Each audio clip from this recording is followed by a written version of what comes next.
My husband laughed when I got laid off, saying, "Maybe you'll finally learn to cook better." His mother nodded in agreement. I packed my office in silence. 2 weeks later he came home early. I was in the kitchen, with his CEO, and a special guest. They'd been there for hours, discussing something he didn't know about. I lost my job on a Tuesday. My husband laughed when I told him. Not a sympathetic chuckle. Not a nervous reaction to bad news. Real laughter. The kind that comes from genuine amusement, the kind that makes your shoulders shake. "Maybe now you'll finally have time to learn how to cook a decent meal," Derek said, taking another sip of his beer without even muting the basketball game. His mother nodded from the armchair. "I've been saying for years that Emily needs to focus more on home." I stood there holding a cardboard box with 12 years of my career packed inside, and they sat there judging me like I just failed some test I didn't know I was taking.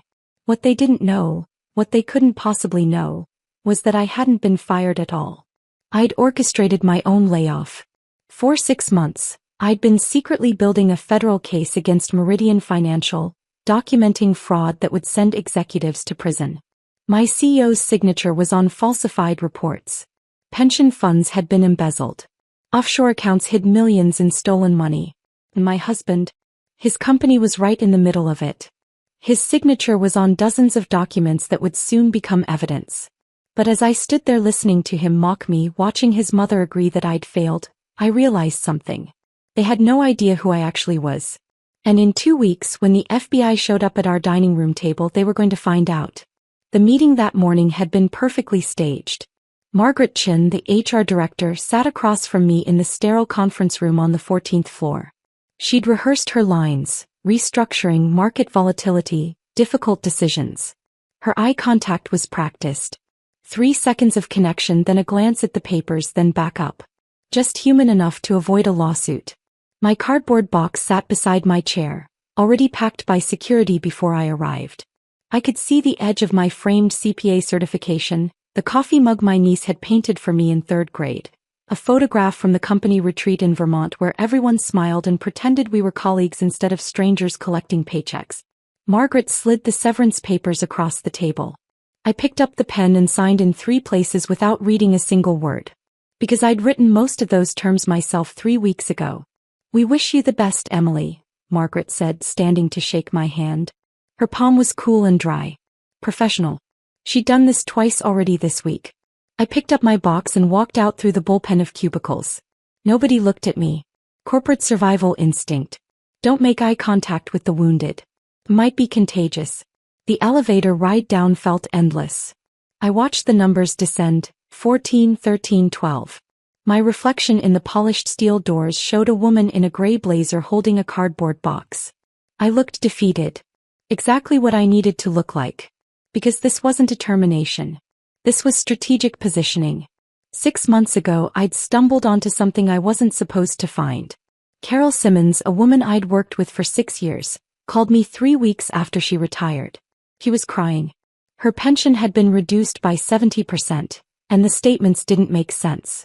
The numbers didn't add up. So I looked into it. I stayed late one Friday, pulled files I wasn't authorized to access, traced transactions through accounts that shouldn't have existed. What I found made my hands shake. Offshore accounts in the Cayman Islands. Falsified audit reports with Richard Brennan's signature. Phantom transactions designed to inflate quarterly earnings. Embezzled pension funds. Not just Carol's but 234 employees whose retirement accounts had been systematically drained.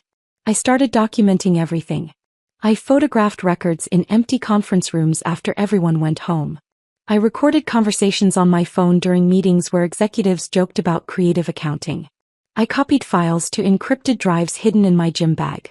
For 6 months I built a federal case while pretending everything was normal. I needed to get out before the investigation went public. If I was still employed when the fraud was exposed, defense attorneys would paint me as complicit. They'd argue I knew and did nothing. They'd say I was a disgruntled employee seeking revenge. So I orchestrated my own exit. I negotiated terms that protected me legally, secured my severance, and positioned me as a victim of corporate downsizing rather than the whistleblower who saw too much. Margaret Chin had no idea.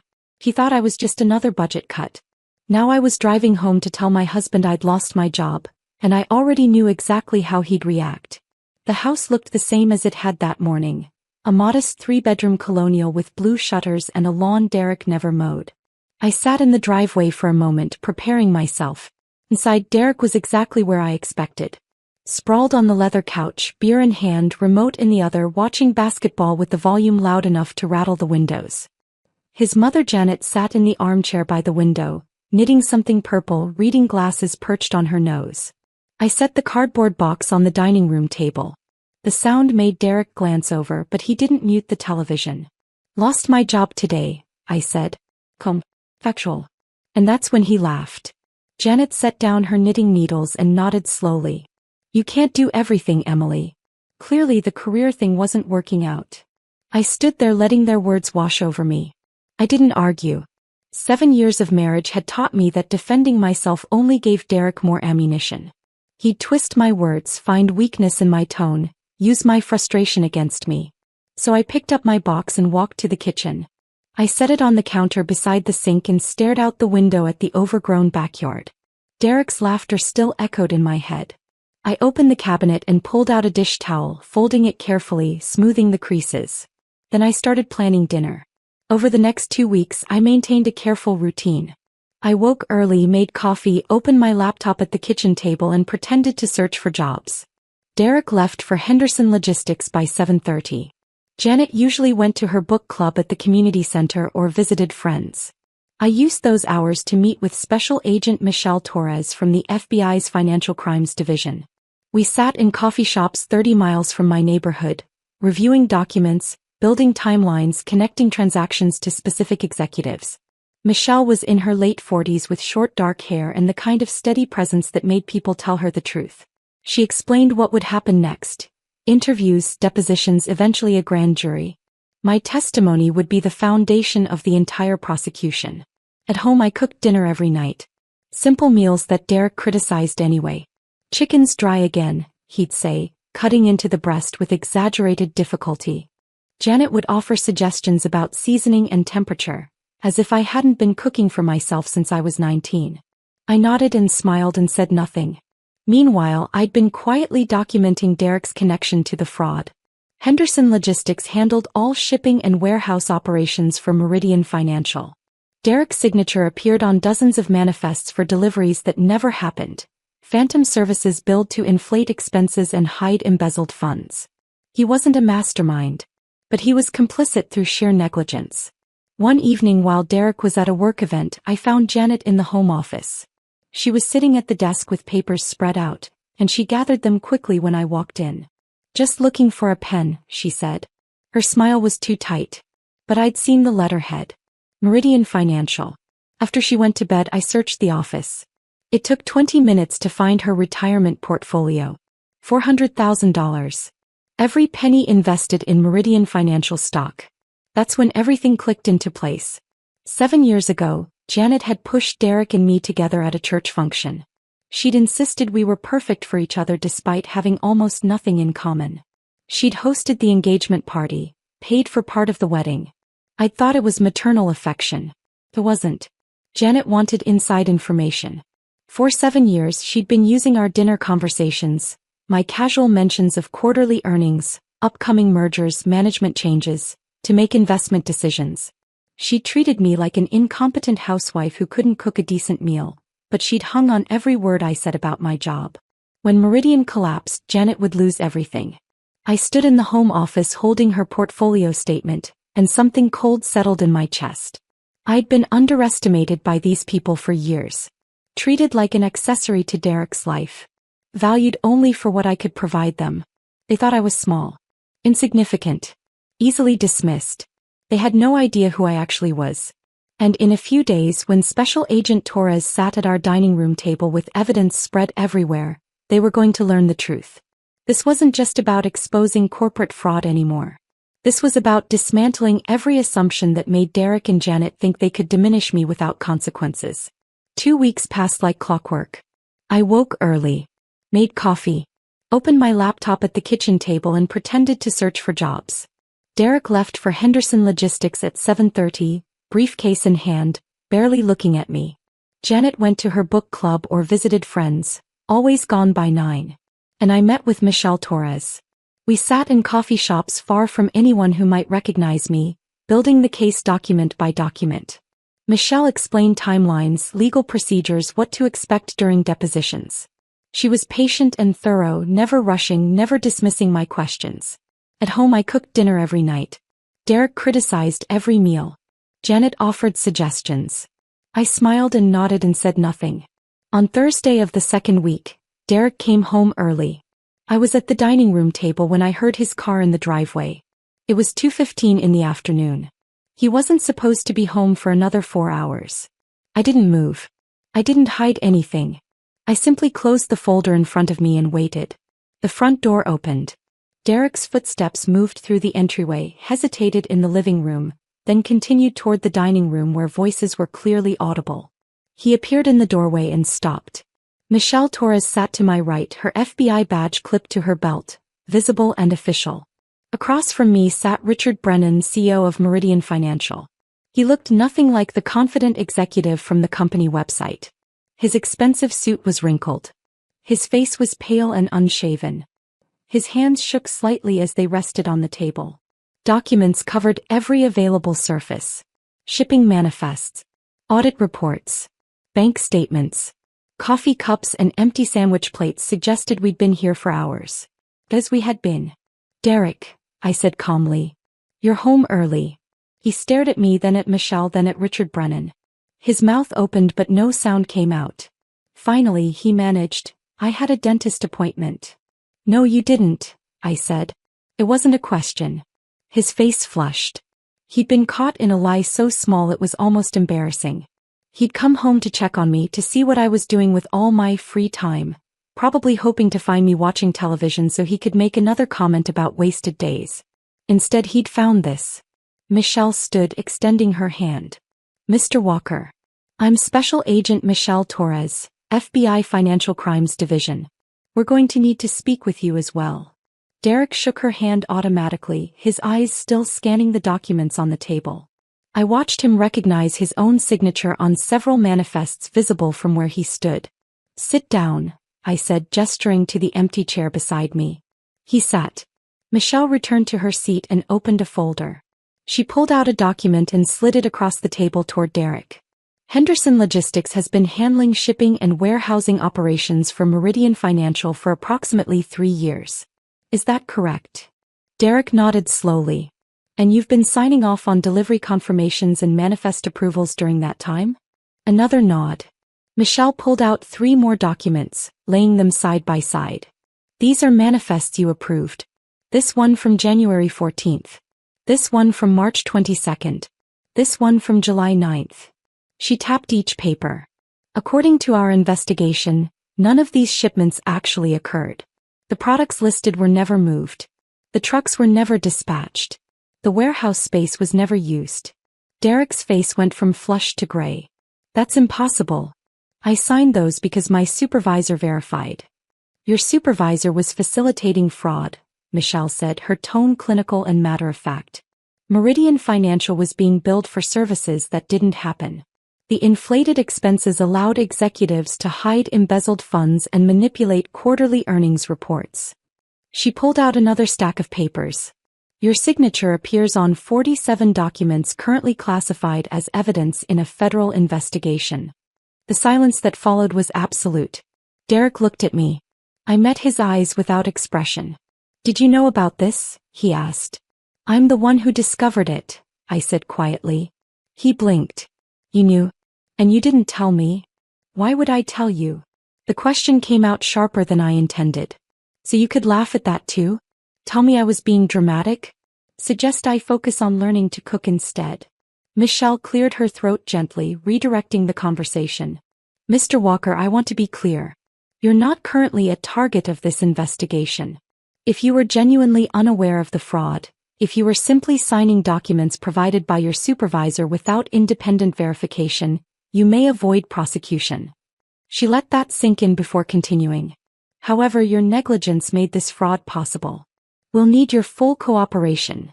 Statements, testimony, records of communications with your supervisor and Meridian executives. Derek slumped in his chair. He looked smaller somehow, diminished. Richard Brennan had been silent throughout this exchange, staring at his hands folded on the table. Now he finally spoke, his voice hoarse and strained. "Emily." He looked up at me. "Please." I waited. "The FBI has enough evidence to prosecute. I know that. My attorneys have made that very clear." He swallowed hard. "But your testimony will determine the severity of the charges. If you tell them this was systematic, deliberate, that we knew exactly what we were doing, we're looking at 25 years. He paused, his hands trembling. "I have 3 kids in college. My wife had nothing to do with any of this. My parents are in their 80s. They depend on me." "You should have thought about that before," I said. I know. His voice cracked. "I'm not asking you to lie. I would never ask that. I'm just asking, if there's any mercy you can show, any way you can frame this as mismanagement instead of." I opened my laptop and turned the screen toward him. It was a pension fund report from 2019. 234 names listed in neat rows. Next to each name, a dollar amount showing what had been taken. "Carol Simmons," I said, pointing to a name halfway down the list. "She worked in accounts payable for 28 years. Retired in 2019. Her pension was reduced by 70% because you and your executives stole her retirement to cover your embezzlement." I scrolled down. "Michael Patterson. Warehouse supervisor. 32 years. Thomas Chin. IT manager. 19 years. Sarah Jennings. Administrative assistant. 26 years. I closed the laptop and looked directly at Richard Brennan. "You stole Carol's retirement to pay for your lake house. You took Sarah's money to cover your son's private school tuition. You want mercy? Tell that to Carol. Tell that to the 233 other people on this list who saved for decades and trusted their employer to protect them." Brennan's face crumpled. He put his head in his hands. Michelle Torres gathered her documents with practiced efficiency. "The investigation goes public in 2 weeks. Arrests will follow immediately. Media coverage will be extensive." She looked at Derek. "You'll need to retain your own attorney. We'll contact you within 48 hours to schedule your formal interview." She stood and Richard Brennan stood with her, moving like a man walking to his own execution. I remained seated. After they left, Derek and I sat in silence. The documents were still spread across the table. Evidence of fraud. Evidence of his negligence. Evidence of my months of secret investigation. "How long have you known?" he finally asked. 6 months. "And you didn't tell me?" "No." "Why not?" I looked at him, really looked at him, and saw a man I'd spent 7 years trying to please. A man who dismissed my work, criticized my cooking, laughed when I lost my job. A man who never once asked what I was thinking, what I was feeling, what I was carrying. "Because you never would have believed me," I said simply. The front door opened. Janet's voice called out, bright and chattering, something about her friend's grandson's wedding. She walked into the dining room still talking, then stopped when she saw our faces. "What's wrong?" she asked, her smile fading. Derek turned to his mother. His voice was flat, drained of emotion. "How much money do you have in Meridian Financial stock?" Janet's face went pale. The color drained so quickly I thought she might faint. "What?" she whispered. "Your retirement portfolio," Derek said slowly. "How much is invested in Meridian?" She looked at me, then back at Derek, then down at the documents spread across the table. "All of it," she said quietly. I stood, picked up my laptop and walked upstairs. I was done explaining myself to these people. I closed the bedroom door behind me and stood in the silence. Downstairs I could hear Derek's voice, low and tense, talking to his mother. I couldn't make out the words, but I didn't need to. Janet had just admitted her entire retirement was invested in Meridian Financial stock. Stock that would be worthless within 2 weeks. I sat on the edge of the bed and opened my laptop. Michelle Torres had sent an email an hour ago with the timeline. The investigation would go public on Tuesday morning. Arrests would follow immediately. I had 4 days. 4 days before everything I'd been building for 6 months became national news. I didn't sleep that night. I lay in bed listening to Derek pace downstairs until after midnight. Janet's crying came in waves through the guest room wall. Neither of them came to talk to me. Neither of them knocked on my door to ask questions or demand explanations. They already knew I wouldn't give them what they wanted. Tuesday morning arrived with gray skies and steady rain. I was in the kitchen making coffee when my phone started buzzing. Text messages. News alerts. My younger sister calling from Ohio. I ignored all of it and turned on the television. The headlines scrolled across the bottom of the screen. Meridian financial executives arrested in multi-million-dollar fraud scheme. The news anchor's voice was measured and professional. 6 executives arrested at dawn. Charges including fraud, embezzlement, falsifying financial documents. An investigation spanning 18 months. A whistleblower, unnamed, referred to only as a senior accountant who alerted federal authorities, had provided crucial evidence. My phone rang again. This time it was Michelle Torres. "You're going to get calls," she said without preamble. "Reporters mostly. Don't answer. Don't make statements. Everything goes through me until after the grand jury testimony." "Understood.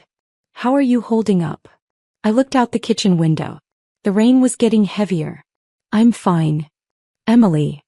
Her tone softened slightly. "This is going to get harder before it gets easier." He was right.